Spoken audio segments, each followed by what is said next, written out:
Hello, everyone. My name is Lorena Chambers, and I am guest hosting this week for my good friend Mo Vella for his wonderful show, In the Know with Mo.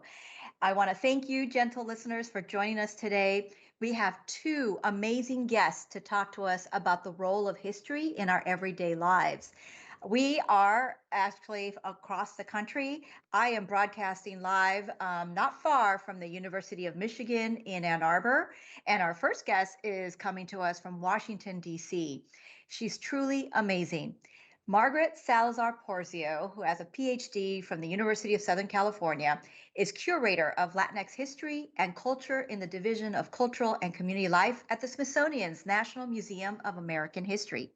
Currently, she is project director of the bilingual exhibition and book Pleibol in the Barrios and the Big Leagues, which began its national tour, ironically, coincidentally, here in Michigan in January 2021. It is an artifact-rich version that opened at the National Museum of American History in Washington, D.C. in just actually 2 months ago, in July 2021. Margie, welcome to the show. Thanks so much for having me, Lorena. It's so great to see you. It is wonderful to have you and to see you and to share what you do at the Smithsonian. I want to hear more about this really amazing new exhibit at the Smithsonian. Like, what is it about? Who is your audience? How did the ideas come about? And knowing that we just have limited times for a whole set of questions, but tell us about the exhibit and is it open during the pandemic? Yes, well, I'm excited to tell you all about this exhibit. It really tells the story of how Latinas and Latinos have used baseball to chase their dreams, to challenge prejudice, and to build communities in the barrios and in the big leagues. And the exhibition was really made possible through a number of close collaborations with communities across 15 states, Washington, D.C., and Puerto Rico. And we worked with these communities to help bring visibility to these Latina Latino histories through baseball. And really, I like to say that what sets Pleibol apart is that we simultaneously focus on Latinos' outsized impact on Major League Baseball, the impact of the game on Latino communities throughout the country, and how women have played significant roles, which you don't really see that a lot in most exhibits and stories told about baseball. So I'm excited to bring, the heart of Latino communities to the public through these beautiful stories and objects related to baseball. We are open, and it's a pretty busy time. School just started, so I think we're going to start tapering off, but we're open every day except for Wednesdays and Thursdays. And you can find out more if you go to americanhistory.si.edu/Pleibol. And you can find out all kinds of stuff about the exhibit, and you can visit us in DC. And we're also traveling to 15 different sites, as you mentioned, through 2025. So hopefully we're coming to your hometown. This is so wonderful because you're talking about community stories, Margie, and the importance of regular everyday people, but then exalting them to, frankly, a national level, like being at the Smithsonian, which is a truly special place. So tell us a little bit about the years, because I've worked at the Smithsonian, I've worked with you, I've worked with others. How many years of preparation did this particular exhibit take? And is this a normal average amount of time for this kind of exhibit? Oh man, it took a lot of years. It took about, it took 5 years, six because last year was kind of a lost year. We had finished most everything and we're ready to open last October 2020. Initially, we were planning on opening in April 2020, and that got bumped because of a government shutdown. But then we moved it to October, and then we got bumped again because of the pandemic. And so it's exciting to be open now, but it was a long time in the making just to get to those many delays. Yeah, it was about 5 years of working with communities and kind of crisscrossing the nation to find these objects of significance related to community stories that really help to round out the understanding of how baseball plays such an important part in many Latino lives. I would say that it's actually not common to spend this much time on an exhibit that is not considered a permanent exhibit. The exhibit will only be up for about a year, maybe a little longer. in Washington, D.C., and it's traveling through 2025, throughout the nation. So it is not permanent. A lot of our exhibits are based off of objects that we already have in-house. And those, they don't take as long to produce and to put together. But in this case, we didn't really have the collection. So it was also a collections building project, which ended up taking a lot longer. I can imagine. I Yeah. mean, how many, just to give us a sense, Margie, how many objects do you have? Did you start off in the collection at the National Museum of American History, but then how many additional objects did you collect and how many are actually on exhibit? Because those are three different numbers. Right. Well, if you count all of the objects in the National Museum of American History collections, including numismatics, which is like, every little coin and piece of money, it's about 3 million objects in the Wow. National Museum collection. And in terms of baseball, there's a sizable amount of baseball material, not always related to Latinos in baseball. But we had Roberto Clemente's Pittsburgh Pirates batting helmet and jersey already, and an autographed ball from the gold-winning 2004 U.S. Olympics women's softball team in Athens. We had also Mariano Rivera's glove, a number of other things. But what was mostly, missing was the community stories. And so we added about 140 plus objects to the museum to really reflect and round out this history. And in the exhibit, we have about 65 on display, and then a number of what we call props, which are objects that maybe we purchased because they're available and there's not just like one of a kind. And so we're able to kind of display it, but we might not collect it because it's widely available. So we have about 65 objects on display, and a lot of them tell some really, really cool stories. So think about it, 65 objects on display, you collected 140 stories, you already have 3 million items just at American history because the Smithsonian, gentle listeners, is consisting of 19 museums and a zoo. So this is just Yeah. one museum. And so I'd like to get into like a behind the scenes, like what does it take to make these choices? You clearly were part of a big team. Couldn't do it alone. Tell us how many people were on your team and how do you go through these choices to create what ends up being an incredible display at the end for hopefully millions of people who walk through the museum.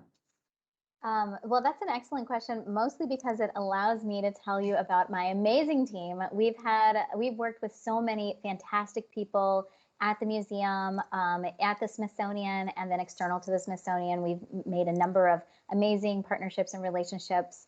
Our team really consisted of a few curators and a number of others who were educators, helping with interpretation. We had designers on board that we worked with. We also have fabricators and people who make all of the mounts and install everything into the space. So the team is really large. And I wish I could pull up like this great slide I have of like there's like 4 columns of like 40 people each, and it just has all of these people that we've worked with, from finance to the Office of General Counsel, that you wouldn't really expect to be on the team, but who worked pretty closely with us. And that team it grew over the years. In terms of curators, it was mostly me, and also I had a wonderful person working with me, Robin Morey, who has moved on to bigger and better things at the Smithsonian. But she worked with me for 3 years, and we did a lot of work together in terms of thinking through, what makes the best story. But obviously, I had others who worked with me and helped in the collecting. There was Magdalena Mieri and Steve Velasquez. They went to a number of the collecting events and made these relationships with people and helped us to really kind of broaden our scope and our reach. Well, we're going to go to break soon, but when we come back, I really would love to hear a little bit more. You just mentioned about broadening the scope and reach and trying to get more people into the museums.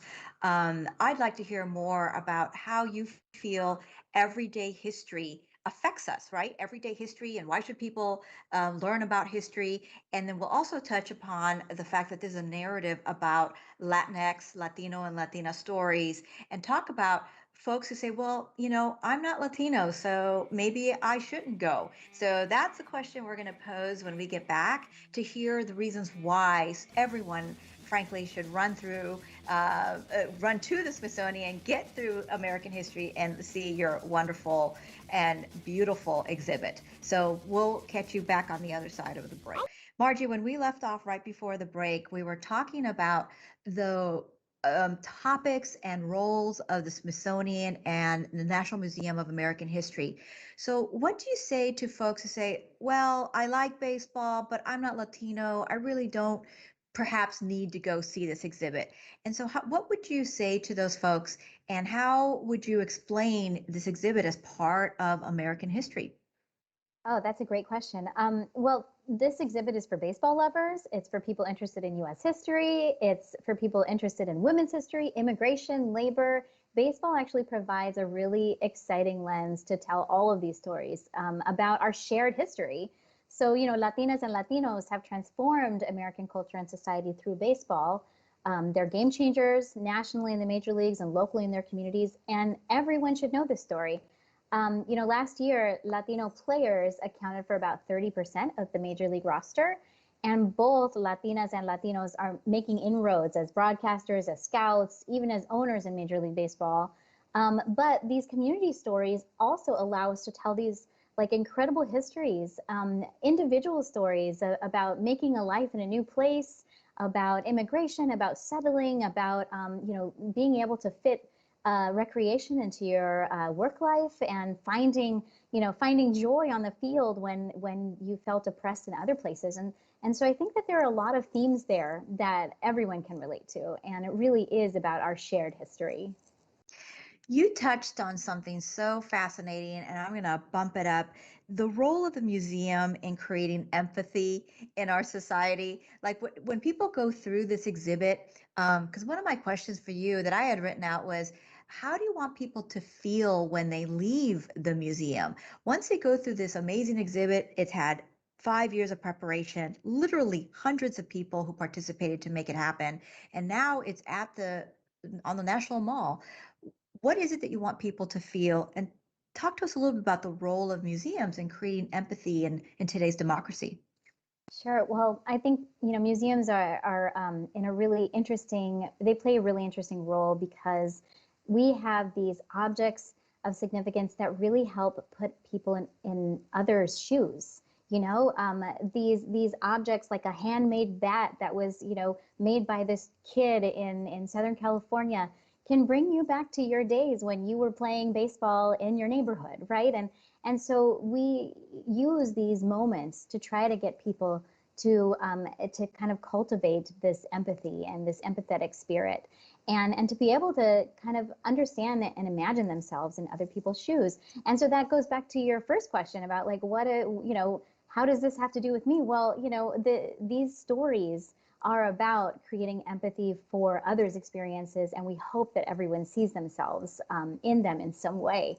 And it's so important to do that because in a democratic society, we vote, we make decisions that have implications for others. And so it's really important for us to be able to think about the community and think about others, and to be able to do that in a museum, and then hopefully transfer that to when you go into the voting booth, is really would ultimately, I think, be our goal, is not to necessarily tell people in one direction or another how to vote. That's not what we do. It's really to help cultivate this kind of empathetic impulse that really is about being human. That is an unbelievable leap in a way that is so wonderful to hear, because honestly, so many folks perhaps say, oh, just the word museum just sounds very old and musty. And yet we're talking about this really vibrant exhibit. But the idea here that one leaves the museum, you basically potentially have new empathic feelings about others' experiences, but also about our history.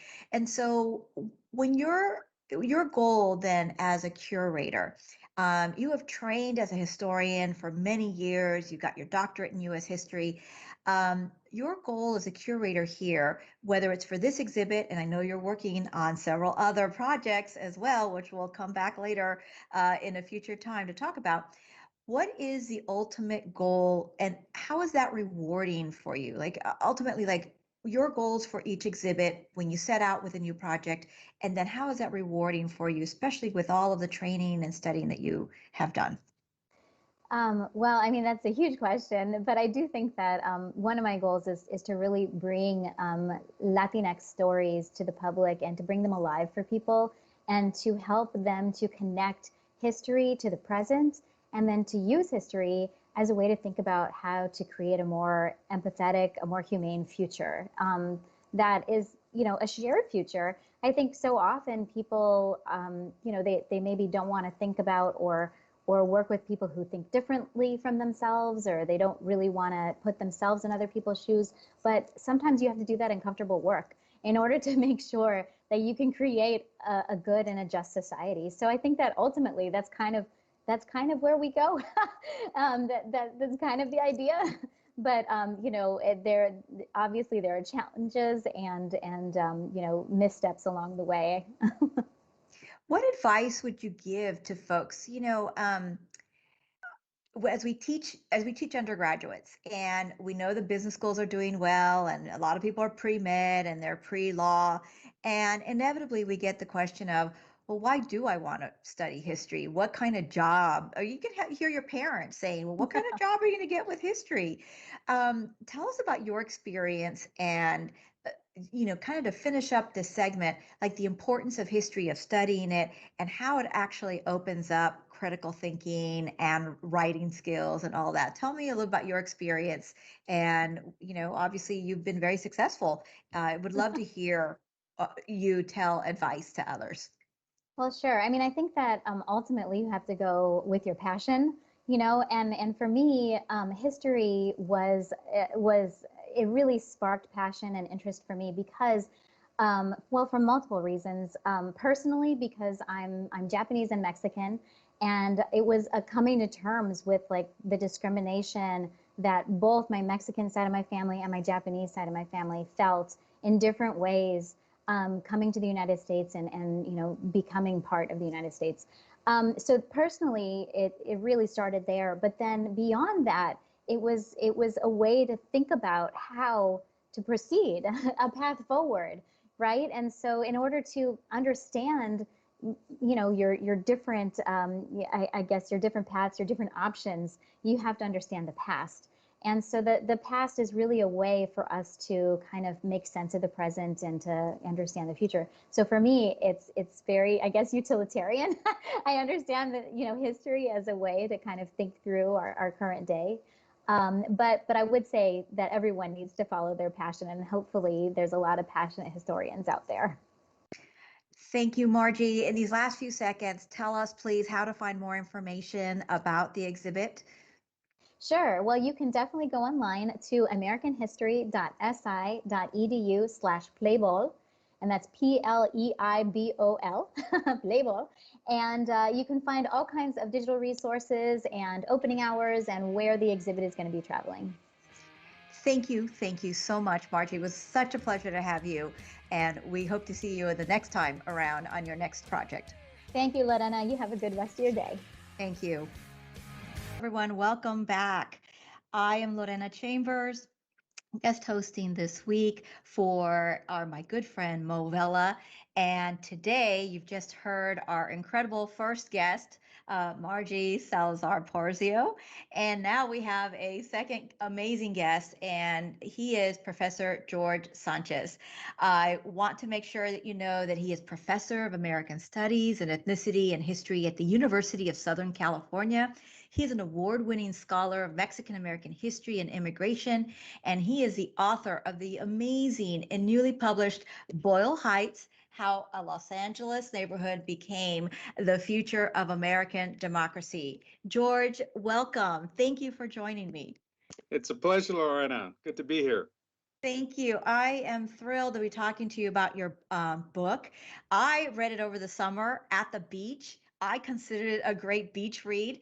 And so I wanted to have this opportunity to talk to you about your book and the process, not only about the writing of it and the research that it took, but first of all, want to know what would you tell our listeners what the book is about and what they should possibly take away after reading your book? Sure.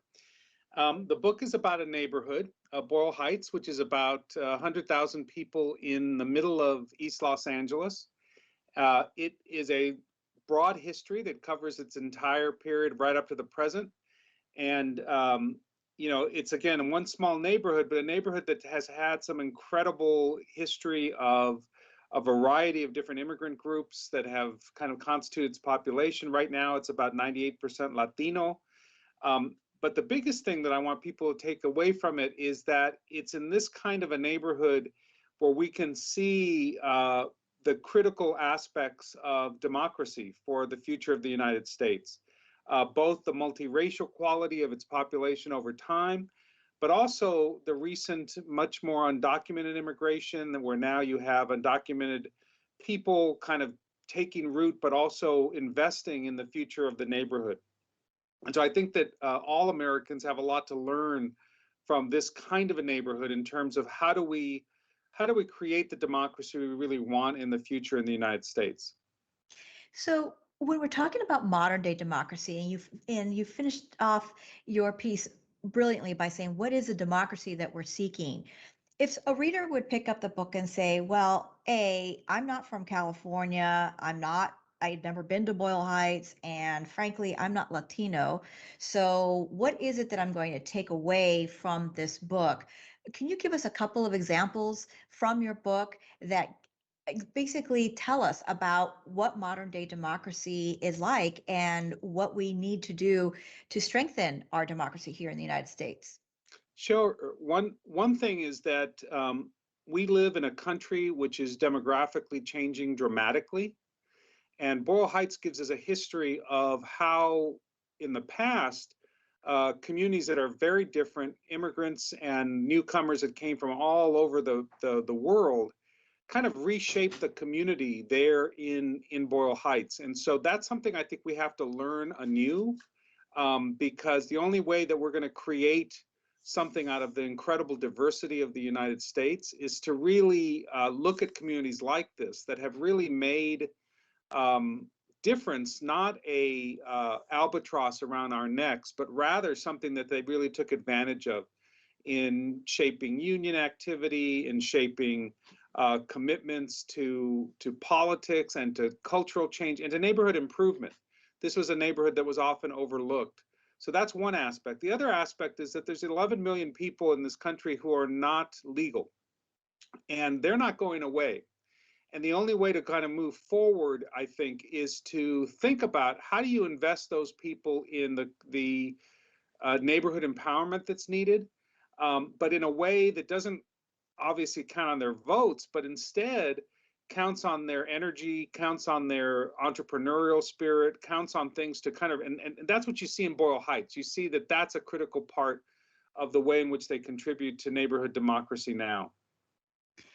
If you had to choose, George, another city that would be comparable to the processes, and of course the histories are unique to each city, but is there another city in your mind that you could potentially compare or even contrast? You know, we historians love to compare and contrast. A story that would be enlightening to actually put it vis-a-vis your book and the study that you have of Boyle Heights. Well, the place that it's often compared to is a place like, parts of New York City. Brooklyn certainly is often compared to it in terms of the way it was a home for a lot of different immigrants. But I'm often now comparing it to places in the South, places in Atlanta. You had last year an incredible explosion of democracy in Atlanta. And a lot of that was not just African American and the history of civil rights there, but also of immigrants, new immigrant groups that began to participate and feel part of the community.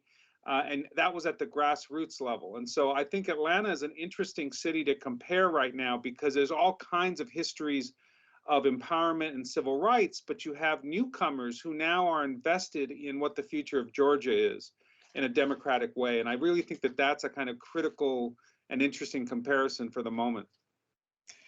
That's so interesting that you mentioned the growing South and the role of the Latino or Latinx community there, especially because of the elections that were just there.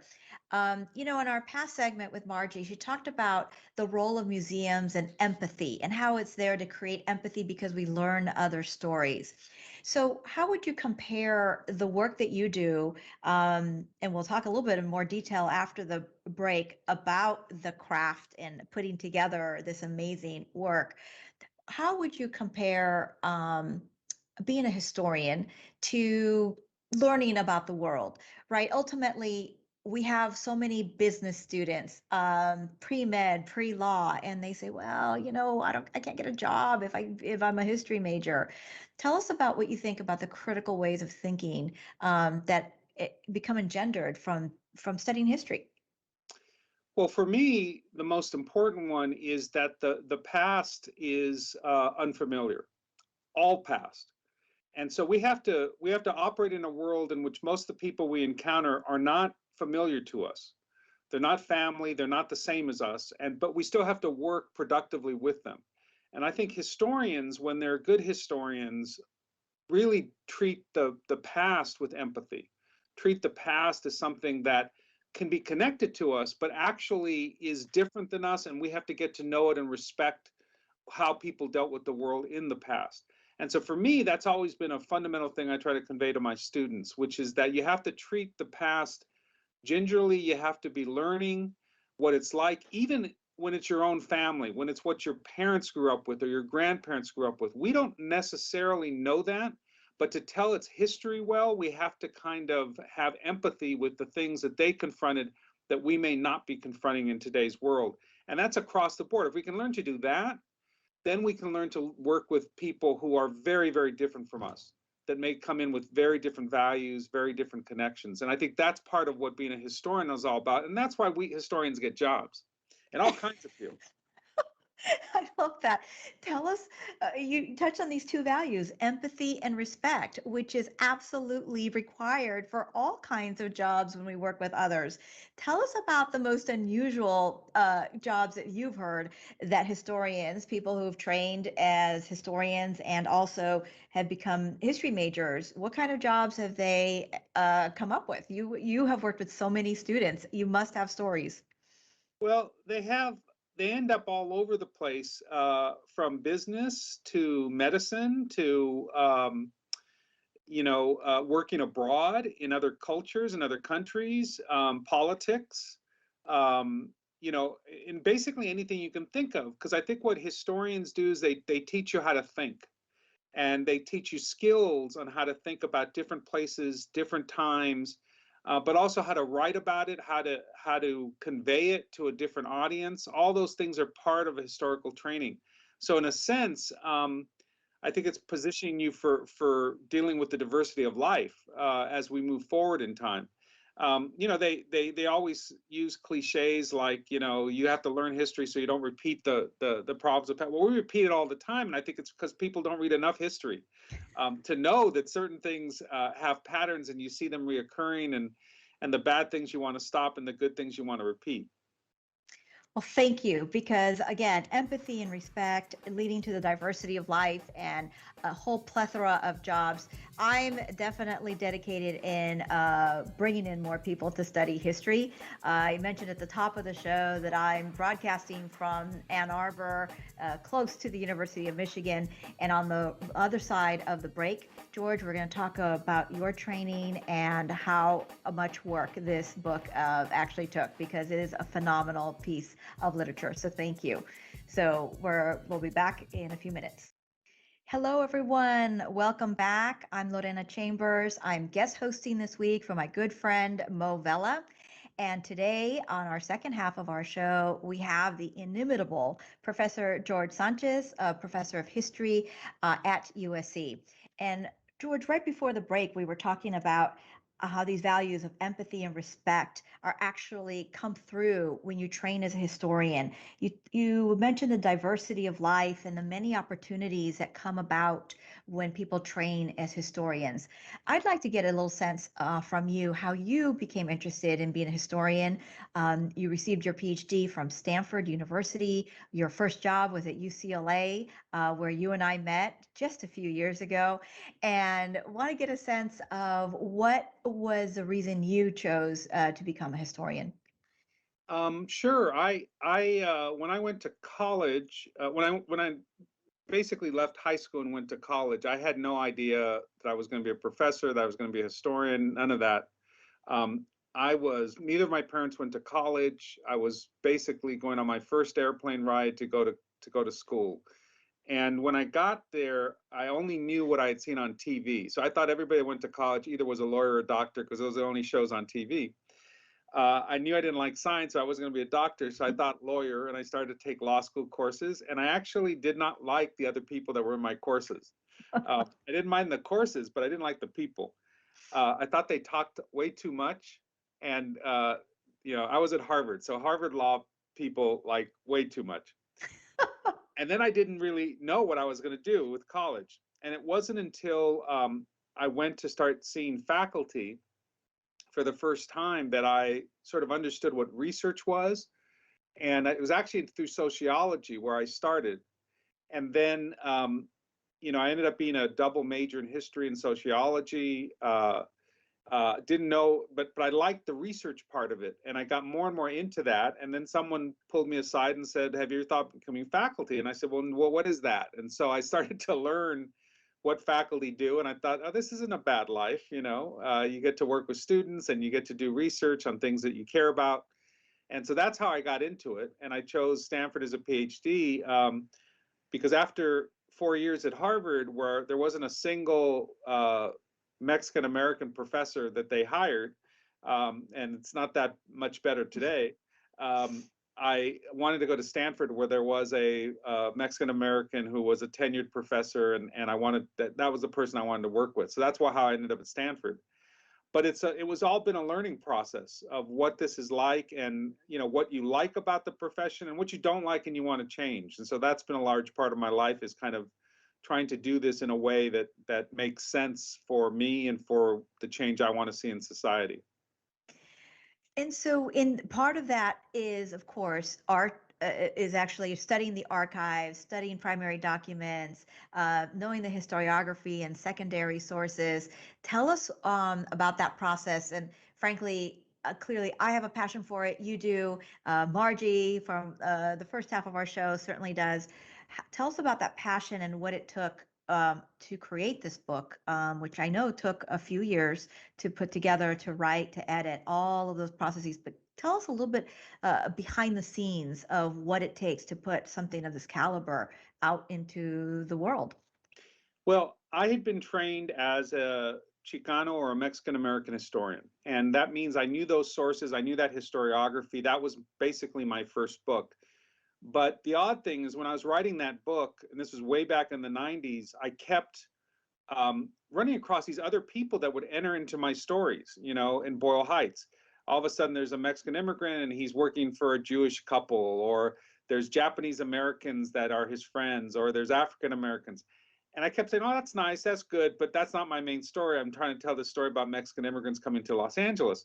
But I did that so often that when the first book came out, and then the LA riots happened in 1992, and they were asking, well, how can people actually get along in a neighborhood?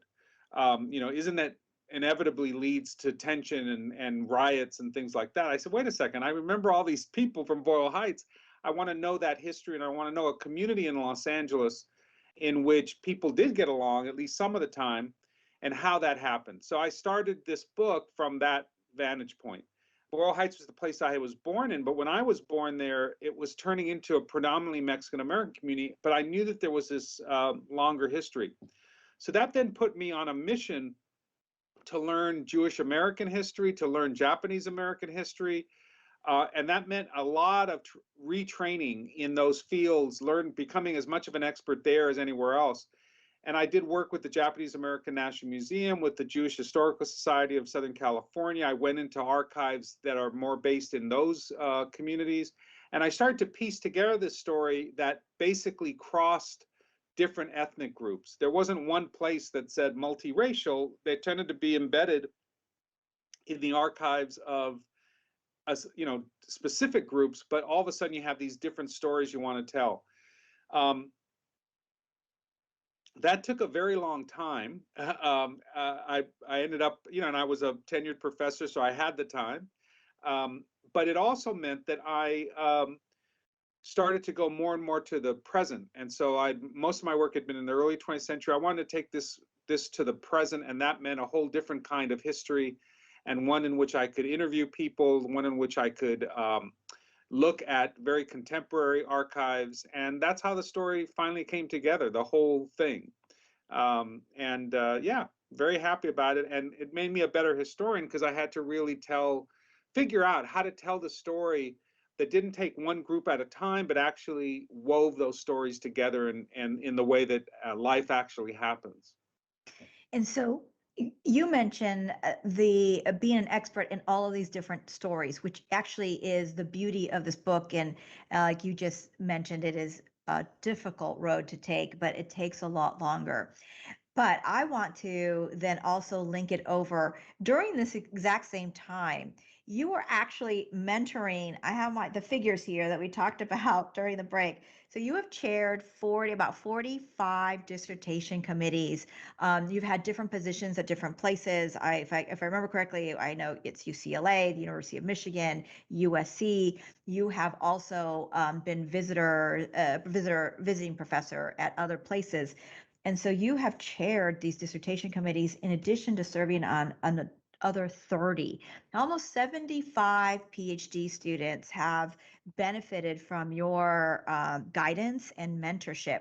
So I would love to hear a little bit more about you clearly are truly devoted to your students and believe that this is incredibly important. Tell us about, frankly, some of the highs, some of the lows. What are the good things at the very end that you look forward to? Well, I would say that part of what I did not want to happen in my career was to be the isolated scholar that just goes in the archives and hides away in their office and doesn't see anybody. I don't like that kind of profession, and I don't think that the best historians actually do that. I'm a very social person. One of the reasons I like working with graduate students is it creates a sociality to the experience. I learn a lot from my graduate students. I increasingly write with them. I do all kinds of different things with those students, and that becomes part of the discovery part. It's to help them as they're discovering their own projects, but also to utilize their expertise in helping me with the things that I'm trying to discover. And of course, when there's a diversity of students, you get that diversity of experience, the same kinds of learning that I wanted to do throughout my career. So to me, it was the best part of the career is not the lone, pen to paper kind of stuff, but the social part of helping someone else start their career while at the same time incorporating them and having them learn by watching you do the same thing with new projects. So that always has been part of my the way that I operate in the academy. And I think it's the way also to change the future of the academy, because those students were usually students of color who themselves brought a real different aspect of what they brought to history and to other disciplines when I worked with them. So in full disclosure, gentle listeners, George Sanchez chaired my dissertation committee, and he also chaired Dr. Margaret Salazar-Porzio's committee, who was our guest in the first half. And so your legacy continues, George, in all of our work. I want to thank you profoundly, deeply, personally, and professionally for everything that you've done, not only for us, for Margie and me personally, but for all of the community. I want to thank you for joining us today. Are there we got a few seconds, any last words before we sign off today? Just that it's as much a pleasure for me to have watched you grown into the scholar and the teacher that you are. So just the pleasure works both ways. Thank you so much. Thank you all for joining us on the show. I was such a pleasure to guest host for Movella this week. We look forward to hearing from you and listening to our podcast next week as well. Take care.